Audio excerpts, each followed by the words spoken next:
आप में से ज्यादातर लोग 7 चिरंजीवियों के बारे में तो जानते ही होंगे, लेकिन बहुत कम लोग ये बात जानते हैं कि हिंदू माइथोलॉजी में 7 नहीं बल्कि 8 चिरंजीवी हैं जिन्हें कलयुग के अंत तक जीने का वरदान है।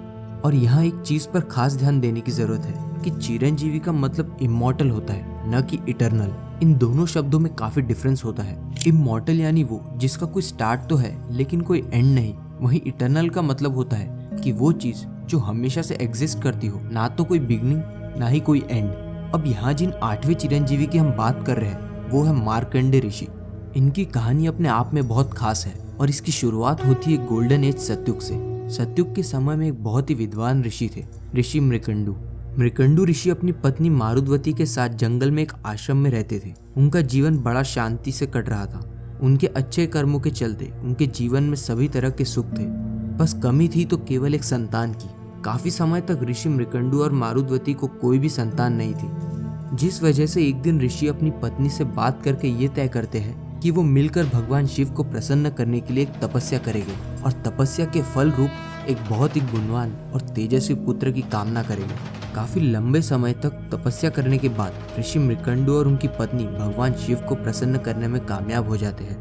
उनकी तपस्या और भगवान के प्रति भक्ति को देख भगवान शिव उनके सामने प्रकट होते हैं और उनसे वरदान मांगने को कहते हैं। मृकंडु ऋषि एक बहुत ही विद्वान और तेजस्वी पुत्र भगवान शिव से वरदान में मांगते हैं, लेकिन भगवान शिव तथास्तु बोलने से पहले ऋषि की परीक्षा लेते हैं। भगवान शिव मृकंडु ऋषि के सामने 2 ऑप्शंस रखते हैं।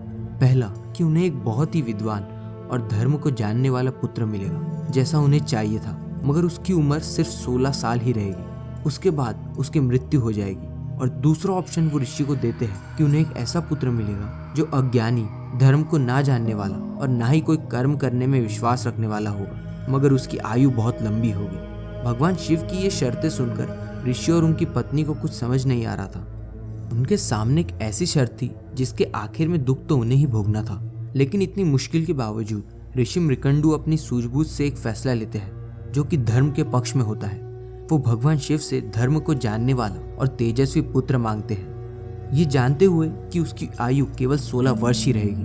भगवान शिव ने ऐसी शर्त इसलिए रखी थी क्योंकि वो देखना चाहते थे कि मृकंडु ऋषि अपने पुत्र के मोह और धर्म के बीच किसको चुनते हैं, और अपने फैसले से मृकंडु ऋषि भगवान शिव की परीक्षा में खरे उतरे। भगवान शिव के आशीर्वाद स्वरूप मृकंडु ऋषि और उनकी पत्नी मारुद्वती को एक पुत्र प्राप्त होता है जिसका नाम वो रखते हैं मार्कंडेय। मार्कंडेय बचपन से ही काफी ज्ञानी थे। उन्हें कम उम्र से ही धर्म का इतना ज्यादा ज्ञान था जितना बड़े बड़े विद्वानों को भी नहीं रहता। मार्कंडेय भी अपने पिता की तरह भगवान शिव के बहुत बड़े भक्त थे और बहुत कम उम्र से ही उनका ध्यान करते थे। जैसे जैसे समय बीतता जा रहा था, मृकंडु ऋषि और उनकी पत्नी की चिंता मार्कंडेय के लिए काफी बढ़ती जा रही थी। वो मार्कंडेय के धर्म के ज्ञान से काफी खुश थे, मगर अपने पुत्र की कम आयु उनका मन हर बार दुखी कर देता था। मार्कंडेय भी ये बात बचपन से ही जानते थे कि उनकी आयु केवल 16 वर्ष ही है, मगर इसके बावजूद इस बात से उनकी भक्ति और ज्ञान पर कोई फर्क नहीं पड़ा। समय यूं ही बीतता गया और मार्कंडेय ऋषि अब 16 वर्ष के हो चुके थे।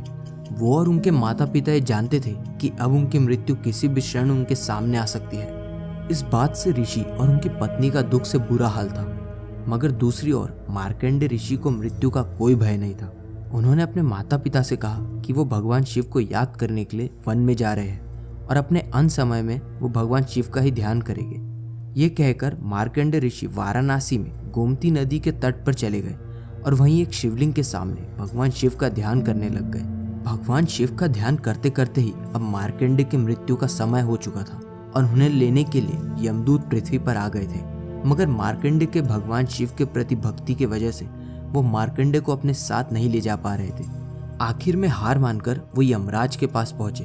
ये सब सुनकर यमराज को खुद पृथ्वी पर आना पड़ा मार्कंडेय के प्राण लेने के लिए। जब यमराज ने अपने यमपाश से मार्कंडेय को पकड़ लिया और उसे साथ ले जाने लगे, तब मार्कंडेय ने साथ जाने से इनकार कर दिया और अपने सामने रखे शिवलिंग को कसकर पकड़ लिया। लेकिन यमराज भी यहाँ रुके नहीं। वो अपनी शक्ति का इस्तेमाल कर ही रहे थे कि मार्कंडेय की रक्षा करने के लिए यहाँ खुद भगवान शिव अपने विकराल रूप में प्रकट हो गए। भगवान शिव को वहां देखकर मार्कंडेय ने और यमराज ने शिव जी को प्रणाम किया और यमराज ने शिव जी को बताया कि मैं यहाँ इस बालक के प्राण लेने के लिए आया हूँ क्योंकि इसकी आयु समाप्त हो चुकी है। लेकिन भगवान शिव ने यमराज को मार्कंडेय के प्राण लेने से मना कर दिया। शिव जी ने यमराज से कहा कि कि ये बालक अब मेरी शरण में आ चुका है, इसलिए आप इसके प्राण नहीं ले सकते। लेकिन यमराज भी मजबूर थे अपने कर्तव्य से, क्योंकि यह नियम खुद भगवान ने ही बनाया था कि एक बार अगर किसी की आयु पूर्ण हो जाए तो उसे मृत्यु को स्वीकारना ही होगा। यही संसार का नियम है। अब क्योंकि मार्कंडेय भगवान शिव की शरण में जा चुका था, तो भगवान शिव को उसके प्राणों की रक्षा करनी ही थी। वहीं दूसरी ओर यमराज अपने कर्तव्य से बंधे हुए थे, क्योंकि मार्कंडेय की आयु पूरी हो चुकी थी। इस वजह से भगवान शिव ने एक तीसरा रास्ता निकाला। उन्होंने मार्कंडेय को चिरंजीवी होने का वरदान दे दिया, और इसी तरह से प्रकृति का कोई नियम भी नहीं टूटा और भगवान शिव ने मार्कंडेय के प्राण भी बचा लिए। यहीं से मार्कंडेय ऋषि का एक नया जन्म हुआ। और क्योंकि मार्कंडेय ऋषि का जन्म सतयुग में हुआ था, तो समय के चलते चलते मार्कंडेय एक बहुत बड़े और विद्वान ऋषि बन गए। त्रेता युग में मार्कंडेय ऋषि भगवान राम से भी मिले थे, और द्वापर युग में युधिष्ठिर को भी एक बार मार्कंडेय ऋषि से ज्ञान प्राप्त हुआ था। और कहा जाता है कि जितनी चीजों और परिस्थितियों का ज्ञान मार्कंडेय ऋषि को है, उतना ज्ञान और किसी भी ऋषि के पास नहीं है, जिसका कारण है उनकी दीर्घ आयु। अपने इसी ज्ञान को मार्कंडेय ऋषि ने एक किताब में भी लिखा है, जिसका नाम है मार्कंडेय पुराण। इसमें धर्म और इंसानों के सही जीवन को लेकर बहुत सी बातें बताई गई है, और साथ ही देवी शक्ति के बारे में भी लिखा गया है। सिर्फ यही नहीं, बल्कि इस पुराण में कॉस्मोलॉजी, एस्ट्रोलॉजी, जेनियोलॉजी और माइथोलॉजी से भी जुड़ी बहुत सी बातें बताई गई है। अब अगर आप सोच रहे हो कि मार्कंडेय ऋषि केवल भगवान शिव के भक्त हैं, तो आप गलत हो। मार्कंडेय ऋषि शिव जी के साथ साथ भगवान विष्णु के भी बहुत बड़े भक्त हैं, और उनकी इस भक्ति के ही कारण वो एक चिरंजीवी और विद्वान ऋषि बन गए। कहा जाता है कि आज के दिन भी मार्कंडेय ऋषि बाकी 7 चिरंजीवियों के साथ ही पृथ्वी पर रह रहे हैं, और कलयुग के अंत तक वो इस पृथ्वी पर ही रहेंगे। बस इस वीडियो के लिए इतना ही रखते हैं। अगर आपको ये वीडियो पसंद आई हो तो इसे लाइक और चैनल को सब्सक्राइब जरूर करें।